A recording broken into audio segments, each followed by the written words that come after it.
A melhor vingança é nenhuma. Se cure e siga em frente, e não se torne igual àqueles que te machucaram. A vida se encarrega de mostrar a verdade, e você não precisa provar nada para ninguém.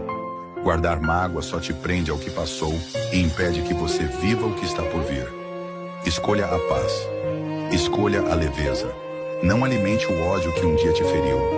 Perdoar não é esquecer, é se libertar. É escolher não carregar mais um peso que não é seu. Quem te machucou já mostrou quem é. Agora é sua vez de mostrar quem você é. Se levantar com dignidade, seguir com o coração limpo e não se deixar amargar, é a resposta mais bonita que você pode dar. Mostre que você é maior do que a dor que causaram. Que você escolheu crescer ao invés de revidar. Quem machuca carrega suas próprias dores, mas quem se cura, brilha. E quem brilha não precisa se vingar.